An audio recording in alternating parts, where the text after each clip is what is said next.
Okay. We did 30th verse. His son would become famous in this world as Parikshit. I don't think that we have done this verse. 30, Mataji. You have to start Ah. 30. 30. We have to start with 30. Yes.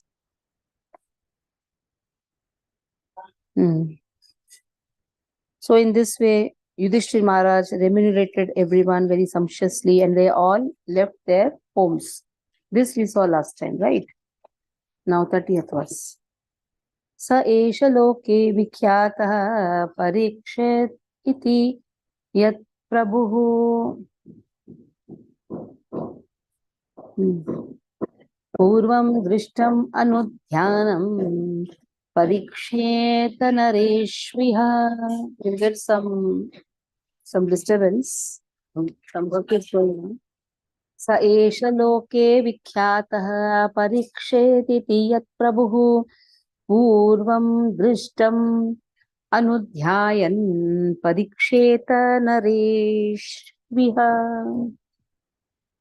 Sa, he, Esha, in this loke world, Vikhyataha, famous, Parikshit, one who examines, iti thus, yet what, Prabhuhu, O my king, Purvam before, Trishtam seen, Anudhyayan, constantly contemplating, Parikshetaha, shall examine, Nareshu, unto every man. Yes. So his son would become famous in the world as Parikshit, examiner, because he would come to examine all human beings in this world in search of that supreme personality whom he saw before his birth. Thus he would come to constantly contemplate him. So he is examining everyone, who saved me, who saved me. In this way, Abhimanyu's son will become very, very famous. His Abhimanyu's son is going to become very famous as Parikshit. Everybody will know him as Parikshit, examiner. Okay. We'll read. Daya Sagar Prabhu, you read. Hare Krishna Mataji, Dandavad Pranam. Which chapter and which shloka can someone guide me? 12th chapter, first canto, 12th chapter, 30th verse. Thank you, Mataji. Hare Krishna. Yeah, read, Prabhu. Saeshaloke vikyataha parikshiditi yat prabhuhu purvam drishtam andhyayam parikshita nareshviha. Translation and purport by Srila Prabhupada Ki Jai. So his son would become famous in the world as Parikshit, examiner, because he would come to examine all human beings in his search after that personality whom he saw before his birth. Thus he would come to constantly contemplate him. Purport. Maharaja Parikshit, fortunate as he was, got the impression of the Lord even in the womb of his mother, and thus his contemplation on the Lord was constantly with him. Once the impression of the transcendental form of the Lord is fixed in one's mind, one can never forget him in any circumstances. Child Parikshit, after coming out of the womb, was in the habit of examining everyone to see whether he was the same personality whom he first saw in the womb. But no one could be equal to or more attractive than the Lord, and therefore he never accepted anyone. But the Lord was constantly with him by such examination, and thus Maharaja Parikshit was always engaged in the devotional service of the Lord by remembrance. Srila Jiva Goswami remarks in this connection that every children, if given an impression of the Lord from his very childhood, certainly becomes a great devotee of the Lord, like Maharaja Parikshit. One may not be as fortunate as Maharaja Parikshit to have the opportunity to see the Lord in the womb of his mother, but even if he is not so fortunate, he can be made so if the parents of the child desire him to be so. There is a practical example in my personal life in this connection. My father was a pure devotee of the Lord, and when I was only 4 or 5 years old, my father gave me a couple of forms of Radha and Krishna. In a playful manner, I used to worship these deities along with my sister, and I used to imitate the performance of neighboring temple of Radha Govinda. By constantly visiting this neighboring temple and copying the ceremonies in connection with my own deities of play, I develop a natural affinity for the Lord. My father used to observe all the ceremonies befitting my position. Later on, these activities were suspended due to my association in the schools and colleges, and I became completely out of practice. But in my youthful days, when I met my spiritual master, Sri Srimad Bhaktisiddhanta Saraswati Goswami Maharaja, again I revived my old habit, and the same playful deities became my worshipful deities in proper regulation. This was followed up until I left the family connection, and I am pleased that my generous father gave the first impression, which was developed later into a regulative devotional service by his divine grace. Maharaja Parikshita also advised that such impressions of a godly relation must be impregnated from the beginning of the childhood. Otherwise, one may miss the opportunity of the human form of life, which is very valuable, although it is temporary like others. Hare Krishna. So it's very much important to impregnate devotional service in the womb itself. That is how Abhimanyu is a great devotee, Uttara is a great devotee. That's why Parikshit Maharaj is naturally a great devotee of Lord. Here very nicely Prabhupada says, it must be impregnated from the beginning of the childhood. In fact, it must be impregnated in the womb itself. If father, mother cultivate devotional service right from the womb, the child is also hearing. So, Abhimanyu also heard in his womb, when he was in the womb of Subhadra, he also heard. And Uttara naturally is a devotee, Abhimanyu is a devotee, so Parikshit Maharaj is impregnated with devotional service. Vavruddhe ashu shukla ivorupah apuryamanaha pitrubhi काष्ठाभिर इव सोन्वहम saha, that Rajaputra, the royal prince, Vavruddhe, grew up. Asu, very soon, Shukle, waxing moon, Iva like Udupaha, the moon, Apuryamana, luxuriantly, Pitrubhi, by the parental guardians, Kashtabhihi, plenary development, Iva like Sahahi, Anvaham, day by day. So just like how the waxing fortnight develops day after day, Shukla Paksha, waxing means Shukla Paksha develops day after day. So this royal prince Parikshit, he was very nicely, very luxuriously under the care and full facility of his guardian grandparents, because father is not there. It's the grandparents who actually brought him up very nicely. Then Vakshamano Shvamedhena Gyati Droha Jihasaya Raja labdha dhano datyau nanyatra karadandayoho. So yasya manaha, desiring to perform Ashwamedha, the horse sacrifice, Gyati Droha, lighting with, it's not like a fighting with kinsmen, Jihasaya, for getting free, Raja, King Yudhishthir, Daptadanaha, for getting some wealth, Dadau thought about it, na anyatraha, not otherwise, Karadandayo, taxes and fine. So now Yudhishthir Maharaj thought of performing a horse sacrifice, Ashwamedha Yajna, so that he wanted to do prayashchit from the sins of killing his own kinsmen.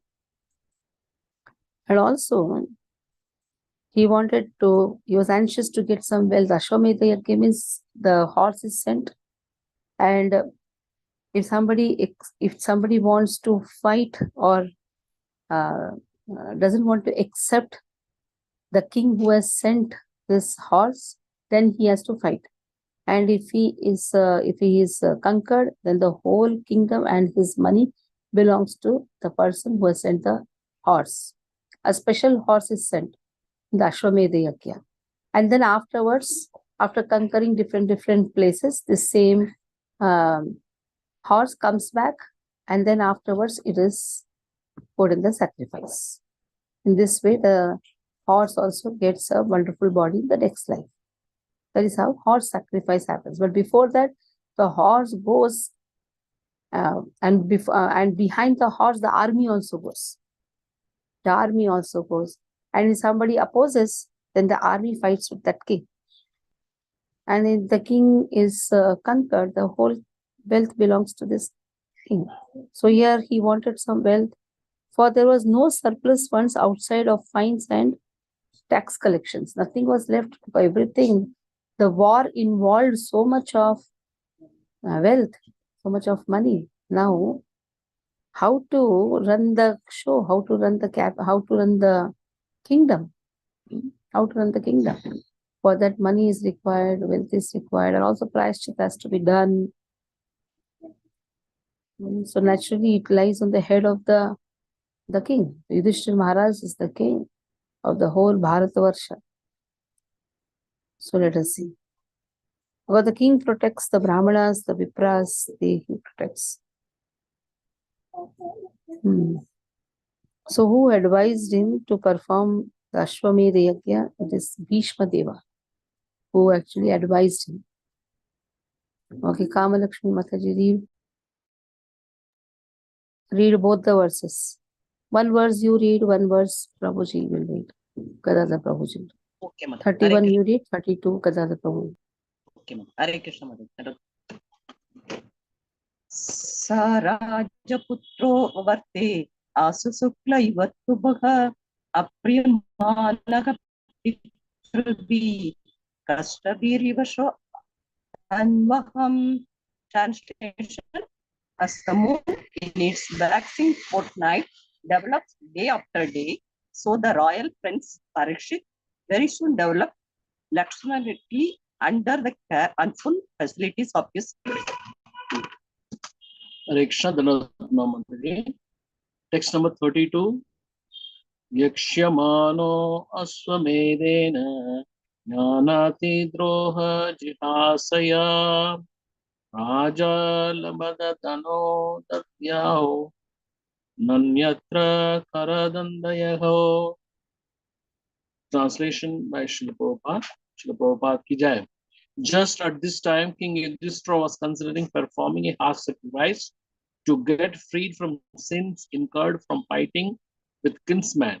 But he became anxious to get some wealth, for there were no surplus funds outside of fines and tax collection.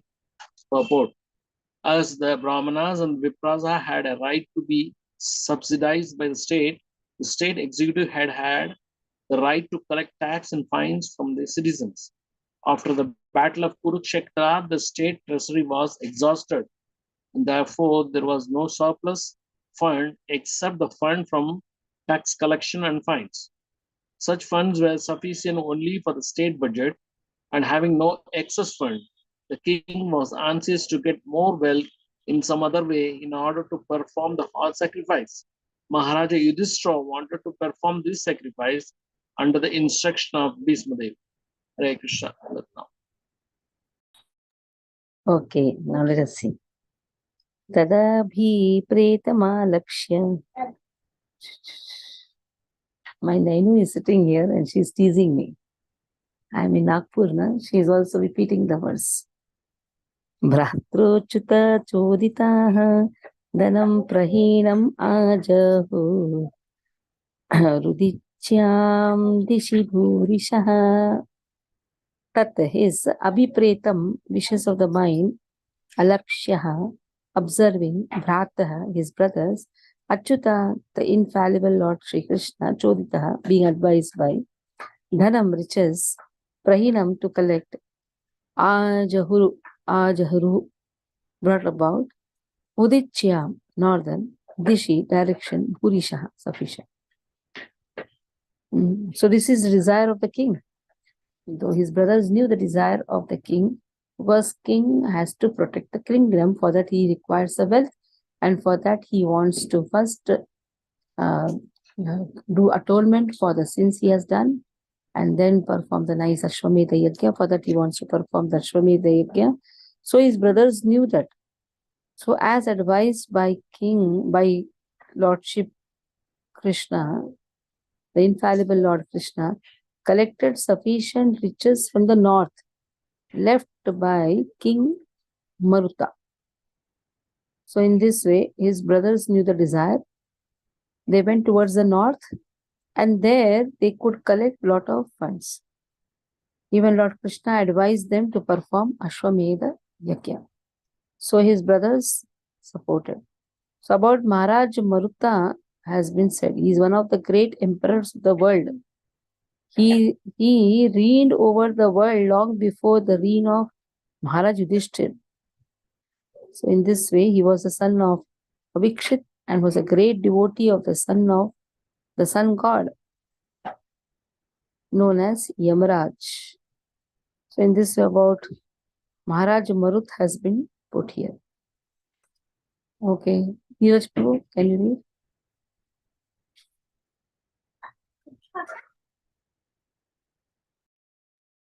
तद्भिप्रेतमालक्ष्य भ्रातरोच्युत चोदिता धनं प्रहीणमाज्रुः उद्दिच्यामदिशि भूरिशा.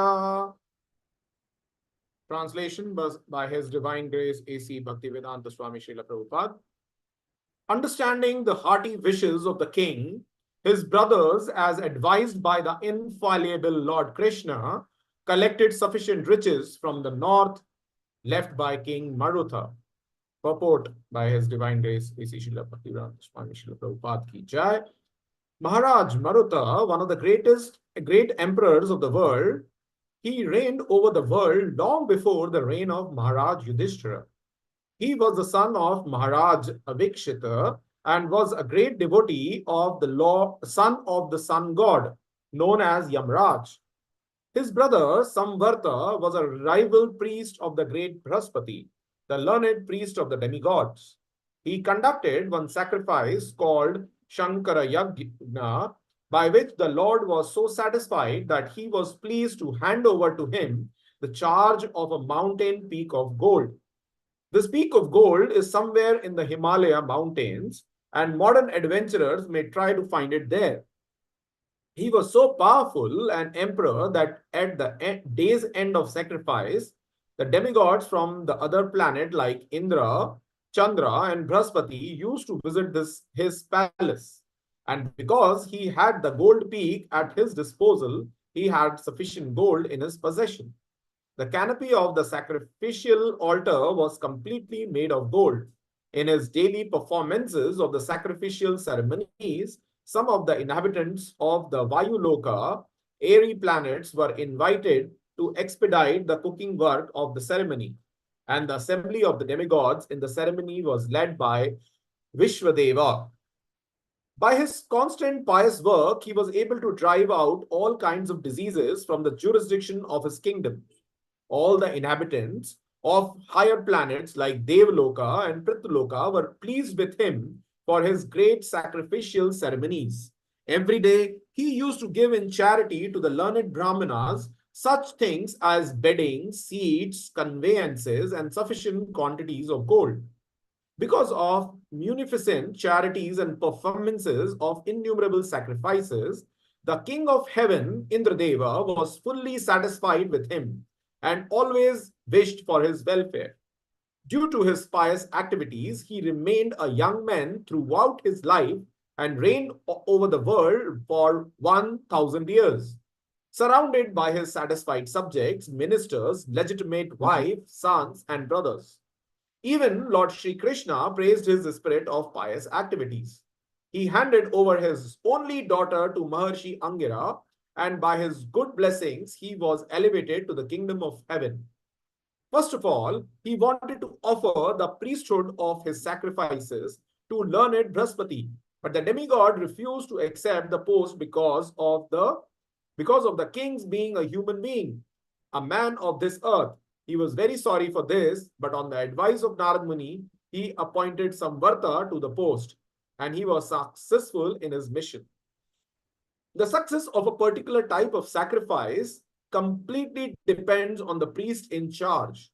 In this age, all kinds of sacrifice are forbidden because there is no learned priest amongst the so-called Brahmanas, who go by the false notion of becoming sons of the Brahmanas without Brahmanical qualifications. In this age of Kali, therefore, only one kind of sacrifice is recommended, Sankirtana Yajna, as inaugurated by Lord Sri Chaitanya Mahaprabhu. Hare Krishna, Hari Bol. 34th verse.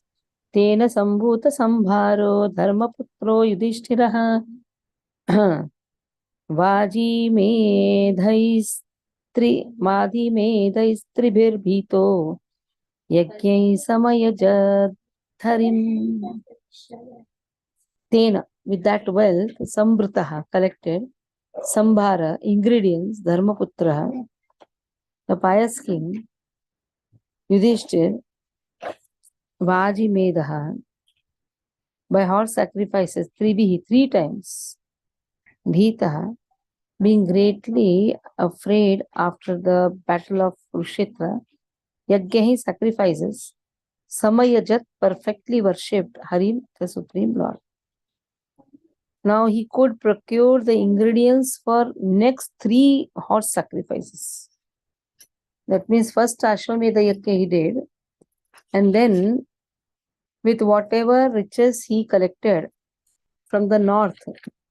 In the north it was successful, like King Maruta, whatever riches he left, that all came out to Maharaj Yudhishthir, and he could perform more 3 sacrifices. Because he really wanted to do atonement. He was very much afraid, he was very much fearful after the battle of Kurukshetra. That is how he pleased Lord. So knowingly, unknowingly, we also do a lot of sinful activities. Knowingly, unknowingly, we don't know. So that is why what is the best atonement? The more we chant, the more we try to please Lord. How Haritoshanam. Atha Pumbir Dvijashreshta Varnashrami Vibhagashaha Swanishtitasya Dharmasya Samsiddhir Haritoshanam. With whatever efforts we are putting in our whatever particular Varnashrama, the fruits are offered to Lord, then we can somehow atone our sins. Because we may say we are chanting, we are not performing any sins. Unknowingly we perform many sins. Like while brooming, while sitting, while drinking water, while lighting the fire. There are so many living entities whom we kill by breathing also. So knowingly, unknowingly we are doing so many sins. The best way of atonement is worshipping Lord, offering whatever the fruits we get to Lord. That is more important, devotional service.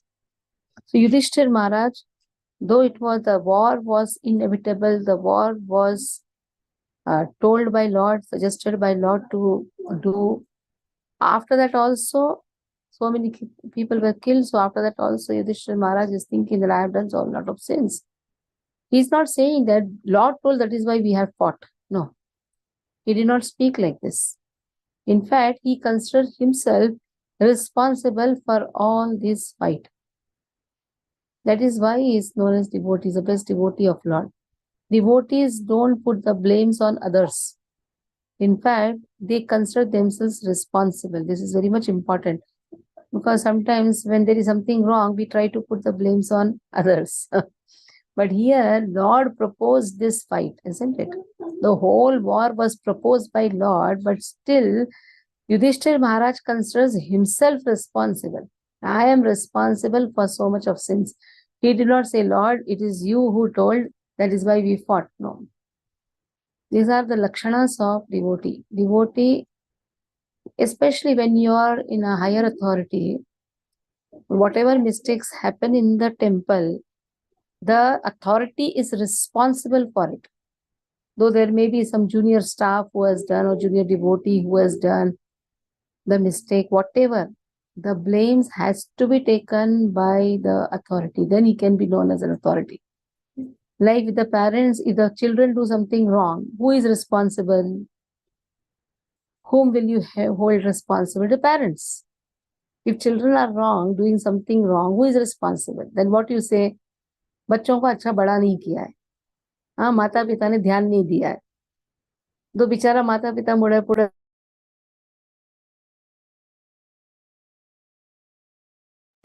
mistake happens from the side of the child, it is father and mother who is responsible.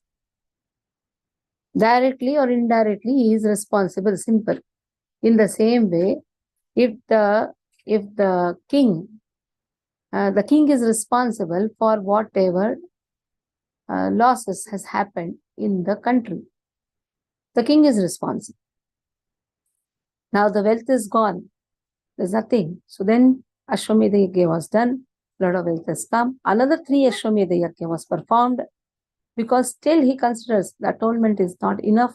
I should do more atonement, more sacrifices. Okay, so Bhagavatam is actually a wonderful study for purifying ourselves so that we should understand. Because generally we immediately put the blames on others, isn't it? We have to take the blames if we are holding a post. Okay. Adi Satviki Mataji, please read.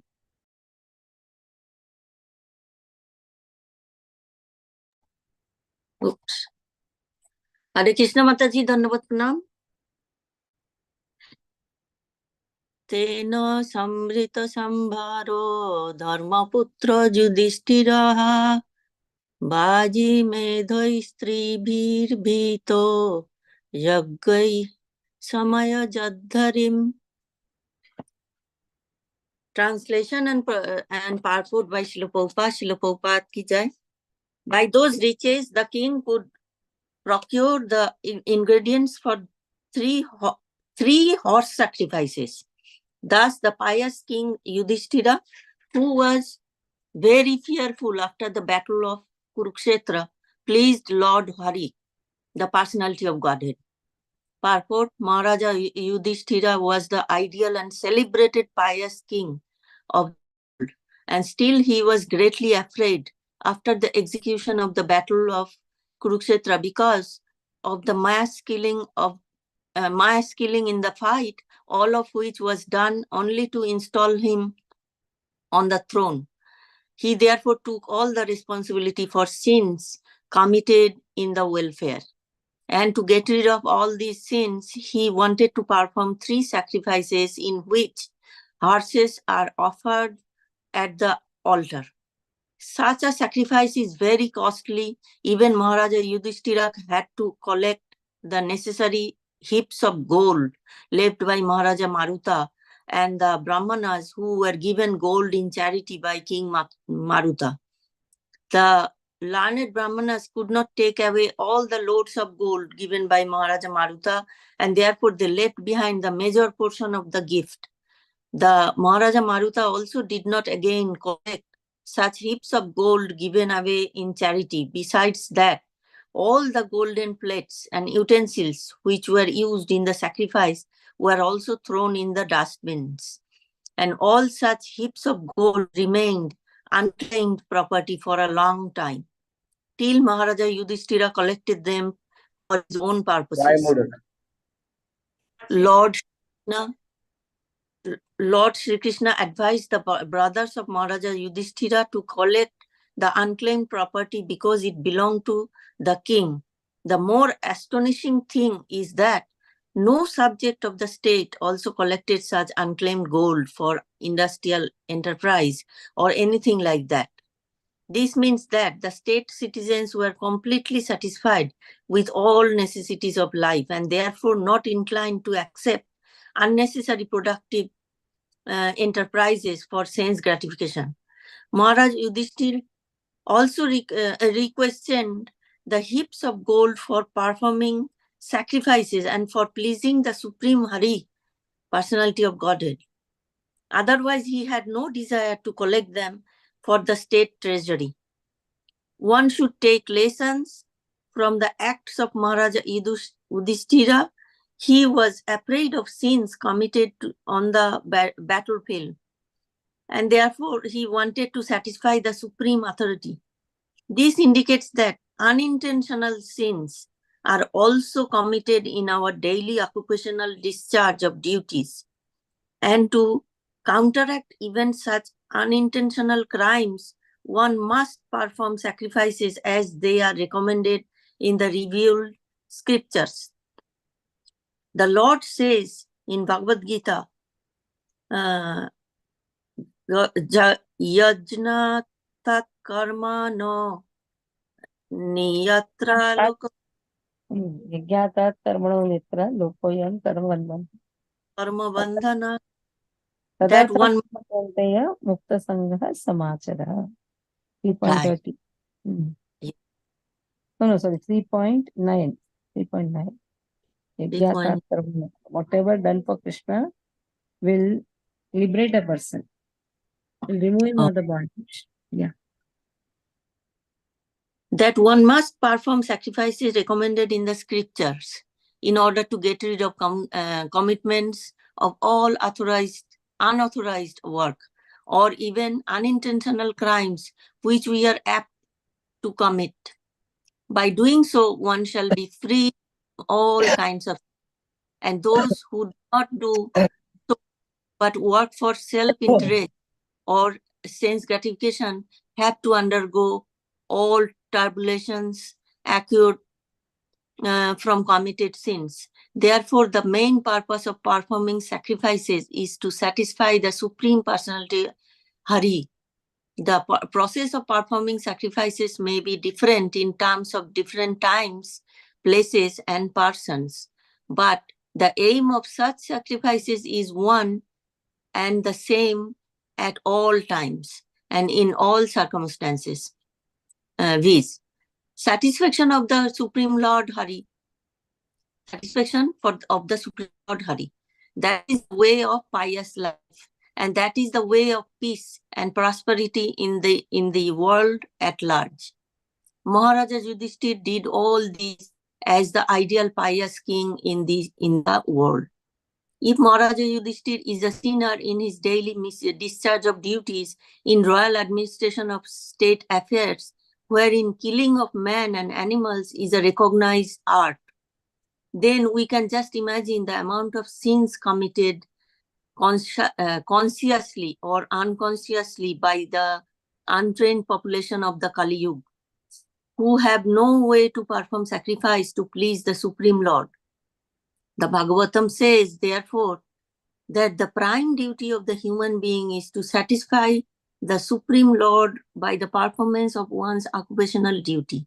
Bhagavad Gita 1-13. Let any man of any place or community, caste or creed be engaged in any sort of occupational duty, but he must agree to perform sacrifices as it is recommended in the scriptures for the particular place, time, and person. In the Vedic literatures, it is recommended that in Kali Yuga, people engage in glorifying the Lord by chanting the holy names of Lord Kirtanat nasya mukta sangha param brajit. Without offense. By doing so, one can be freed from all sins and thus can attain the highest perfection of life by returning home back to Godhead. We have already discussed this more than once in this great literature in different places, especially in the introductory portion of sketching the life of Lord Sri Chaitanya Mahaprabhu. And still, we are repeating the same with a view to bring about peace and prosperity in society. The Lord has declared openly in Bhagavad Gita how he becomes pleased with us. And the same process is practically demonstrated in the life and preaching work of Lord Sri Chaitanya Mahaprabhu. The perfect process of performing yajna or sacrifice to please the Supreme Lord Hari, the personality of Godhead, who gets us free from all miseries of existence, is to follow the ways of Lord Sri Chaitanya Mahaprabhu in this dark age of quarrel and dissension. Maharaj Yudhishthira had to collect heaps of gold to secure the paraphernalia for these horse sacrifice yajnas in days of sufficiency. So we can hardly think of such performance of yajna in these days of insufficiency and complete scarcity of gold. At the present moment, we have heaps of papers and promises of their being converted into gold by economic development of modern civilization. Still, there is no possibility of spending riches like Maharaja Yudhishthira, either individually or collectively, or by state patronization, just suitable, therefore, for the age of the method recommended by Lord Sri Chaitanya Mahaprabhu in terms of Shastra. Such a method requires no expenditure at all and yet can award more benefit than other expensive methods of yajna performances. The horse sacrifice yajna or cow sacrifice yajna performed by the Vedic regulations shouldn't be misunderstood as a process of killing animals. On the contrary, animals offered for the yajnas were rejuvenated. Yes, yajna. It is yajna. Yajna, were rejuvenated to a new span of life by the transcendental power of chanting the Vedic hymns, which, if properly chanted, are different from what is understood by the common layman. The Veda mantras are all practical. All the proof is rejuvenation of the sacrificed animal. There is no possibility of methodical chanting of the Vedic hymns by the so-called Brahmanas or priests of the present age. The untrained descendants of the twice-born families are no more like their forefathers. And thus, they are counted amongst the Sudras or once-born men. The once-born man is unfit to chant the Vedic hymns, and therefore there is no practical utility of chanting the original hymns. And to save them all, Lord Sri Chaitanya Mahaprabhu propounded the Sankirtana movement or yajna for all practical purposes, and the people of the present age are strongly recommended to follow the sure and recognized path. Thank you so much, Taji. This is once born man. This is the new word. Just twice. Or This once one- born. Yeah, twice born. The untrained descendants of the twice born families are no more like their forefathers. Twice born. That means at least they did Upanayanam Sanskara. Twice They have born. done. And Yes. now these are the descendants of those twice born. And they are counted among the Shudras who don't get Right. again the birth. That means the second birth, which happens after the initiation. Is Upanayanam Yes. Sanskara. Shudras are known as once born. Right. Understood? Shudras are once born. They are not undergoing any Upanayanam Sanskaras. So those who are untrained Brahmanas, they are as good as Shudras who are once born. What is the use of being twice born if they are not learning the chanting of the Vedic hymns? Right. That is why Shatkarmi Brahmanas, they are trained to perform the rituals very nicely. And they are trained to lead the scriptures also. So in this Kali Yuga, it's very difficult for all the Brahmanas to become Shatkarmi Brahmanas. At least by chanting the holy name, they can uplift them to Vaishnava, who is the topmost in the rank of Brahmanas. Okay. Ahuto Bhagavan Rajya Rajitva Dvijayanupam Uvasa Katichin Masam Suhudam Priya Kamyaya. So now, Ahutaha, being called by, Lord is called, Lord Krishna, Ragya, by the king, Yaja Itvaha, causing to be performed, Dvijahe, by the learned Brahmins, Nrupam on behalf of the king, Uvasa resided, Katichin, a few Masan months, Srudam for the sake of the relatives, Priya Kameya for the pleasure. So Lord Krishna is invited by Maharaj Parishit, and he saw to it that they were performed by the qualified wise Brahmanas. After that, for the pleasure of for the relatives, the Lord remained a few months over there. So Lord is called. Lord already has gone to Dwarka, again is called for, because here Ashwamedha Yajna is being performed. Now 3 Ashwamedha Yajna will be performed. With 1 Ashwamedha Yajna, they got so much of wealth that they utilize it for the 3 hot sacrifices. Their Lord is called to preside over the yajna, and for the pleasure of all the relatives, Lord stayed there for some time. Okay. Kusum Mataji, read. Hare Krishna Mataji, Dandavat. Ahuto Bhagavan Ragya Yaja Itva Dvijay Nripam Uvasa Katichin Masan Shuradam Priya Kamyaya. Translation purport by Srila Prabhupada ki Jai. Lord Sri Krishna, the personality of Godhead, being invited to the sacrifices by Maharaja Yudhishthir, saw to it that they were performed by qualified twice-born Brahmanas. After that, for the pleasure of the relatives, the Lord remained a few months. Purport: Lord Sri Krishna was invited by Maharaja Yudhishthir to look into the supervision of the performances of Yajna, and the Lord, to abide by the orders of his elderly cousin, caused the performance of Yajnas by learned twice-born Brahmanas. Simply taking birth in the family of a Brahmana does not make one qualified to perform Yajnas. One must be twice born by proper training and initiation from the bona fide Acharya.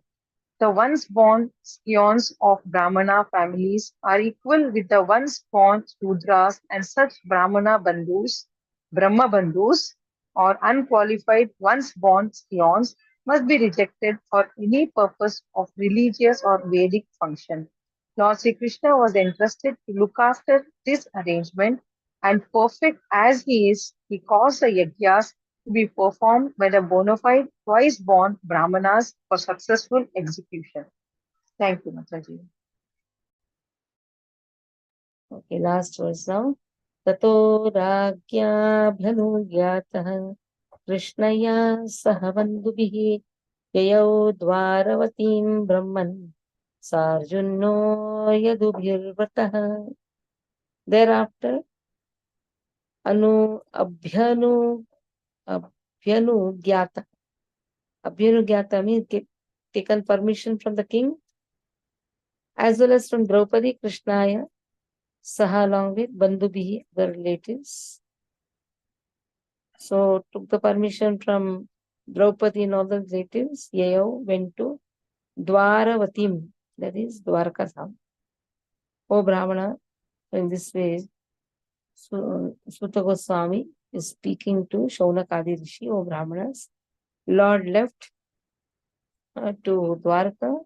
He was accompanied by Arjuna and also the other members of the Yadu dynasty. Okay, last verse. Narayana, can you read?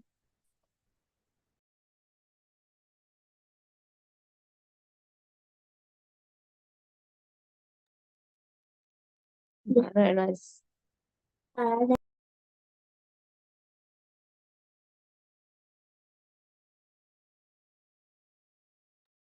Change is not coming. Ashoka Nija Prabhu, please read.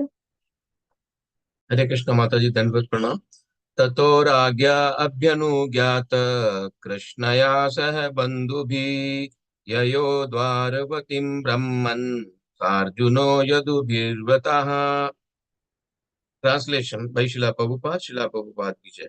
O Sonika, thereafter the Lord, having bade farewell to King Yudhishthir, Draupadi and other relatives, started for the city of Dwarka, accompanied by Arjuna and other members of the Yadu dynasty.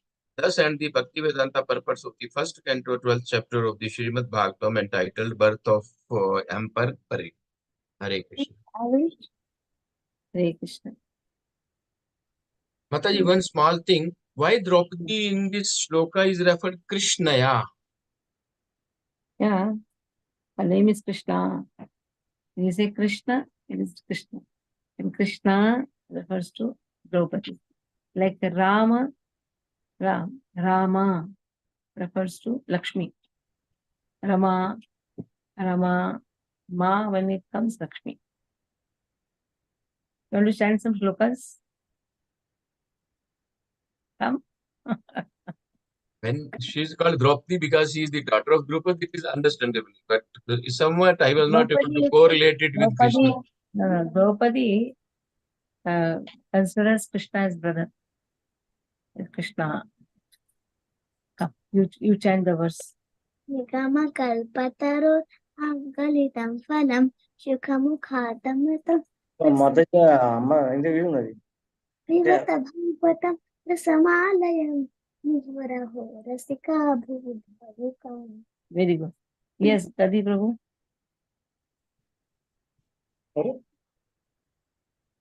Yes, Prabhuji. Sorry. You have any doubt? No, Mataji, no, it was that. You have any doubt? He's asking me what is Shukamukar. Okay, I'll tell you in the night. Okay? Shukamukar Amrutadhruva Samhita. So 10, 11, 12 will be the exam for you. The date we have fixed, right? Then next week onwards, we'll start with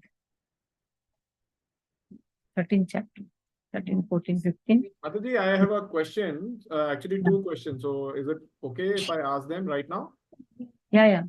So, when we say Krishna is also the name of Draupadi and Krishna is the name of the Lord. So, when we are chanting the Maha Mantra, we are always chanting Hare Krishna, Hare Krishna. So, are we chanting the name of Draupadi in that sense? Doesn't matter even if you chant the name of Draupadi. No, it's not about matter because... yeah, but Hare Krishna, Krishna Krishna. It is not Hare Krishna. Yeah, that's right. It is not Hare Krishna. But when Prabhupada chants, you see what he says, Hare Krishna, Hare Krishna. He doesn't say. That's right. But see, it's a so subtle difference that it is not, understood by a lot of people. So Hare Krishna, Hare Krishna. It is not Krishna. It is Hare it's Krishna. Not Krishna. Exactly. I'm so glad you resonate with that frequency. So thank you so much for clarifying. And when we chant also Hare Krishna, Krishna Krishna. Hare Krishna, Hare Krishna. Yeah, it is Hare Krishna, Krishna Krishna, Hare Ram, Ram Ram, Hare. It's not Krishna also. It's not Krishna also. Many people have. Yeah, and it is not Hare Rama. It is Hare Ram, right? Hare Ram, Hare Rama, Rama. It will become Rama. I know. So thank you so much. There.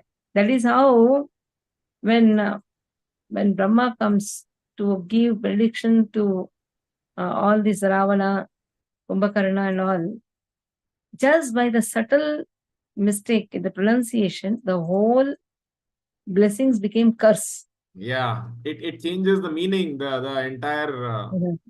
Absolutely. In Okay. fact, yeah, I was going through, this is a little off the topic, but I was going through Hanuman Chalisa. There are some verses someone shared with me on WhatsApp that we are chanting it, in an inappropriate manner. It is Shankar Suman Kesari Nandan. So it is Shankar Swayam Kesari Nandan. It changes the meaning.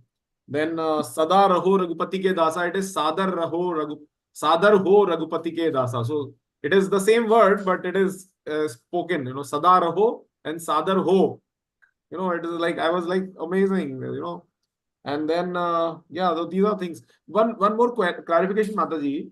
In one of the verses that we were reading today, we spoke about, the purport. Prabhupada says that in current age of Kali, there is only one yagya, which is Sankirtan yagya, and no other yagya is valid or accepted, because there are Provided it is done by a perfect Brahman. Sanskaras has to be done. Na? Sanskaras has to be done. You cannot go away from Vivaha Sanskara. You cannot go away from Vastu Puja. You have to do. Even in the temples, they do. Provided it is done by proper Brahmins. And doing that much is not enough. We have to do Harinam Sankirtan. Harinam Sankirtan is the most important. You do everything, but you are not doing Harinam Sankirtan. What is the use? Hari. As far as qualified Brahmanas should be there. And because there are lack of qualified Brahmanas, Prabhupada's audience, we should also understand, when Prabhupada is speaking this, he is not speaking to Indian Brahmanas. He is not speaking this to the culture which is there in our land. His audience is actually the foreigners. Where they will find Brahmana, tell me? Where they will find Brahmana to do the sanskaras? So Prabhupada says, in this age of Kali, Sankirtan Yajna is the ultimate. That is true, but that doesn't mean that we are not going to perform the yajna. In temples also they are doing that. Why they are not following what Prabhupada says? Chupcha, they should do only Harinam Sankirtan. Why in the opening of the temple? You see, there are so many yajnas, everything is done, pujas are done. We have Narsimha Yajna, we have Sudarshan Yajna. Why all such yajnas are done? Vaishnava yajnas are done with chanting of the holy name. When Prabhupada speaks about Karmakandi yajnas to just have prosperity in one's own life, that any of devotees are not interested. But Vivaha Sanskara, will you chant, just go and chant Harinam Sankirtan, come out, and this is over, your Vivaha is over. Proper. There is a Karmakand Vidhi now for that. Vivaha Sanskara. In some place I saw the Vivaha Sanskara, when the Vivaha was going on, they started chanting Cheto Darpada Marjana. But that is not the verse for Vivaha Sanskara, isn't it? If you don't know, okay, you are chanting something in a Vedic style, it doesn't work. Exactly after the Vivaha, the bridegroom was admitted in the hospital. You cannot do all these things. See, when Vedavyasa has given the sanskaras, we have to follow that. Harinam Sankirtan is not for the materialistic activity. For that, any of karma kanda has been given. Vivaha is not something which is spiritual. Vivaha is materialistic activity. Entering the house is a materialistic activity. For that, there are certain pujas which has been recommended. So let's simply do that. Any of that is not spiritual. For attaining Krishna, you don't have to do karma kanda vidhi. Yes. Perfect. Thank you so much, Mataji. Hare Krishna, Hare Bol. So the exam is on 11th, 12th, you said, right? Yeah. Hare Bol. And which chapters will be there in that? 10th, 11th, 12th. Okay. 10th, 11th, 12th. Hare Start. Krishna. Thank you, Mataji. Dhanavad. Radhe Radhe. Hare